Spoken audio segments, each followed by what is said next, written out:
앉아. 아이고, 왜 이리 많이 오셨어요, 제가. 네, 지금 공관위원장께서 공천 결과를 발표하고 계시던데 괜찮습니까? 네. 제가 이렇게 잠시 브리핑을 하겠다고 했더니 뭔 큰 발표하는 거 있지 않냐 이러신다는데 전혀 그런 거 아닙니다.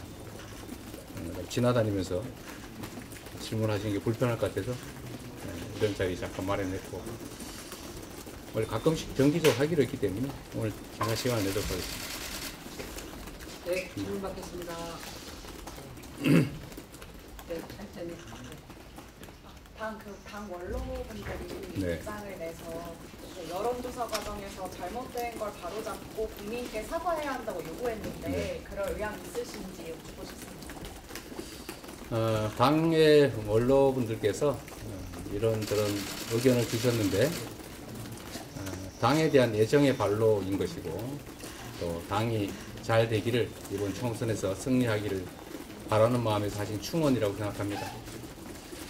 당이 언제나 완벽하게 일처리를 할 수 없는 부분들이 있기 때문에 부족한 부분들은 채워가면서 국민 눈높이에 맞게 기존의 당헌 당규와 공천 시스템에 따라서 합당한 인물들을 잘 공천하는 결과로 우리 공관위에서 국민들이 걱정하지 않으시도록 또 당의 원로께서 걱정하지 않으시도록 해주실 것으로 생각합니다. 네, 다음 질문 받겠습니다. 네. 대표님 지금 정권 심판론이 흔들리는 거 아니냐 이런 네. 얘기도 나오고 오늘 발표된 MBS 지표를 보면은 정당 지표도 좀 격차가 벌어지고 있는 상황이거든요. 그래서 네. 최근에 당의 어떤 내분들이 영향이 있는 거 아니냐는 얘기도 나오는데 어떻게 보시는지 궁금합니다. 공천과 관련된 뭐 갈등이랄까 내홍 얘기는 여러분들께서 민주당사 앞하고 국민의힘 당사 앞을 가보시면 체감하실 수 있을 겁니다. 우리 민주당은 시스템에 따라서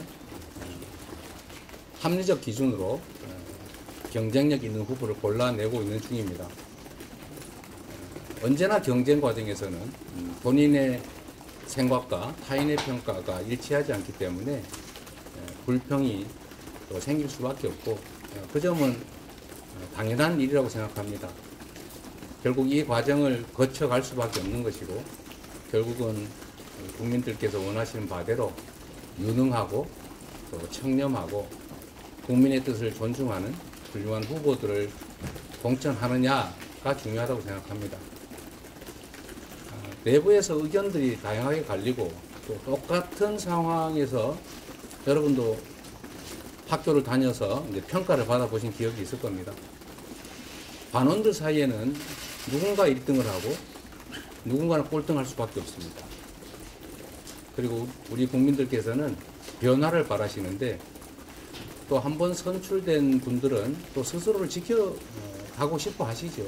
이 두 가지를 잘 좋아하는 게 우리 당 지도부 그리고 우리 공관위에서 할 일이라고 생각합니다. 약간의 진통 또 이 황골 탈퇴 과정에서 생기는 진통이라고 생각해 주시기 바랍니다. 조용하게 밀실에서 갑자기 결정하면 갈등은 최소화할 수 있을지는 몰라도 민주성이라고 하는 게 제대로 반영되지 않을 겁니다. 국민의힘에서 자꾸 이제 뭐 야당의 공천 과정에 대해서 이런저런 비난을 하고 있던데 자세히 들여다보시면 국민의힘은 압도적 1등을 경선에서 배제하는 그런 해괴한 공천을 하지 않습니까? 입틀막 공천 아니냐 그런 생각이 들었습니다. 우리 민주당은 그런 경우 없습니다. 언제나 국민 눈높이에 맞는 경쟁력 있는 후보들이 선출될 수 있도록 충분히 경선 기회를 부여하고 있고 또 억울한 경쟁자가 발생하지 않도록 최대한 기회의 문을 넓히고 있습니다.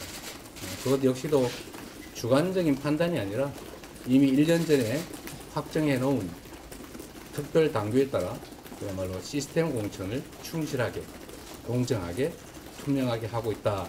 말씀을 드리고 우리 국민들께서는 조금 지금은 혼란스러워 보일지라도 그 결과를 잘 지켜봐 주시기를 부탁드립니다.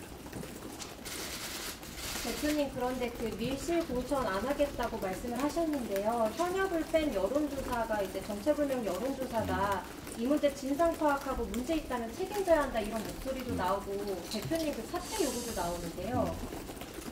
뭐 툭하면 사퇴하라 소리 하는 분들이 계신 모양인데 그런 식으로 사퇴하면 아마 1년 내내 365일 대표가 바뀌어야 될 겁니다. 정당은 그야말로 다양한 분야에서 다양한 전략적 판단, 연구 그리고 또 결단을 해야 합니다. 그리고 그 모든 것들을 하나의 기준으로 일률적으로 판단할 수 없습니다. 후보들의 경쟁력도 판단해야 하고 전략 쪽에서는 전략적 판단도 해야 되고 또 당의 지지율 흐름도 조사해야 하고 또 정책 판단도 해야 하고 특정 지역에서는 어떤 인물들을 선호하는가도 조사해야 되기 때문에 매우 다양한 분야에서 다양한 조사가 이루어질 수밖에 없습니다.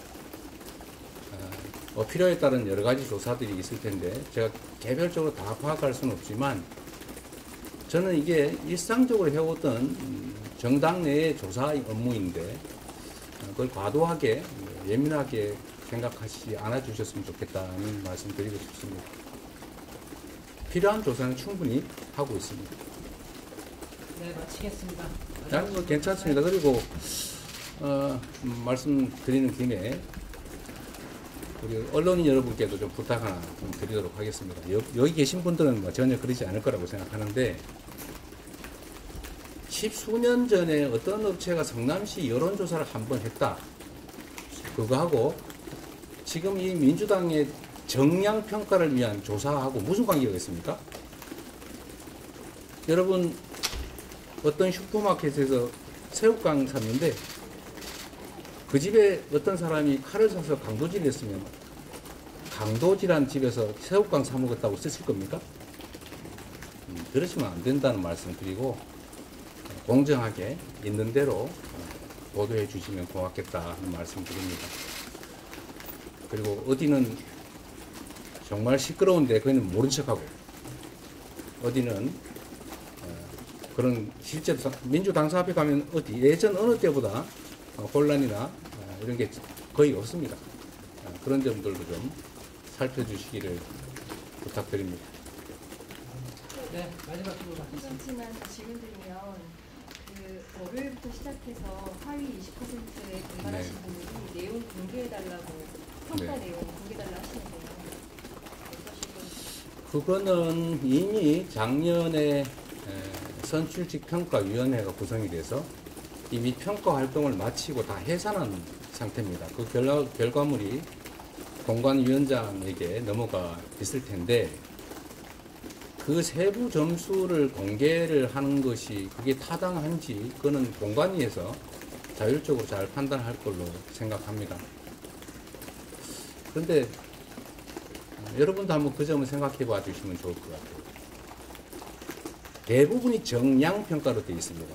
예를 들면 법안을 몇 개 제출했느냐, 그 중에 몇 개가 통과됐느냐, 그 중에 당론 채택된 건 몇 개냐 해서 점수 정의하게 되어 있고 또 뭐 그런 얘기도 언론인 여러분 사이에 있는 모양이던데 왜 내가 도덕성 점수가 빵점이라는 얘기가 나오느냐, 뭐 그 실제 그런지 아닌지 모르겠습니다만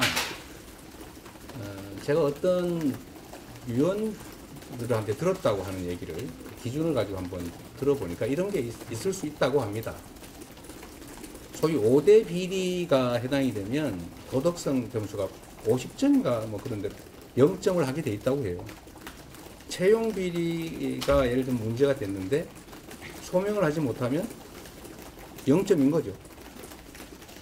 임기 내에 대정부 질의를 했느냐 안 했느냐에 뭐 15점인가 25점인가가 배정이 돼 있다는데 한 번도 질의를 안 했으면 객관적 지표상 15점 마이너스인 겁니다. 그런 점수들을 다 합쳐서 1000점을 기준으로 우리 민주당 의원님들 100수십 분을 순서를 매긴 거죠. 저는 더불어민주당의 의원님들이 충분히 역량이 있고 성실하게 업무를 최선을 다해서 했다고 생각합니다.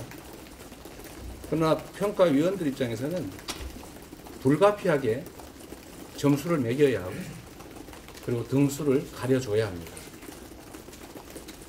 뭐 나하고 저 의원하고 별 차이도 없는데 나는 왜 하위냐 이렇게 말하면 누군가는 하위가 될 수밖에 없다는 그 현실을 무시한 것이겠죠. 주관적 평가의 가장 중요한 영역도 또 이런 게 있다고 합니다. 심사위원들의 심사 의견도 있지만 동료 의원들의 평가 그거 거의 0점 맞은 분도 있다고 합니다.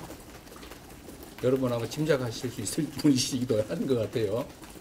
0점 뭐 그런 경우도 있다고 해요. 동료 의원들이 그렇게 평가한 겁니다. 그 다음에 지역구의 당원들의 평가 조사를 했겠죠. 또 지역구의 이제 국민 여론 조사 또 열 몇 명쯤 될 텐데 그분들의 또 평가 이런 걸 또 합산해서 평균을 낸 거 아니겠어요? 그래서 그 부분들을 가지고 왜 나는 하위냐 이렇게 얘기한다면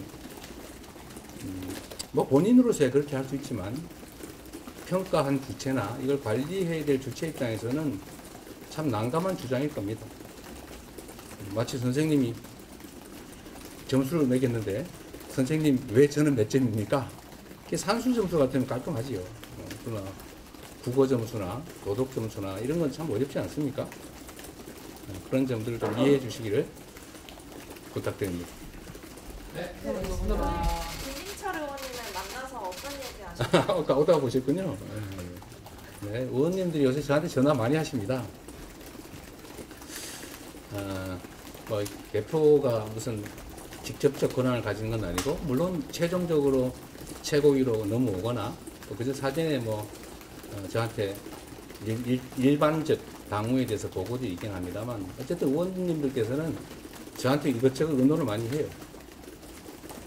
김민철 의원님은 아마 뭐 오늘 보도가 어디 된 모양인데 뭐 그런 것 때문에 억울하다 이런 말씀을 하신 거고요.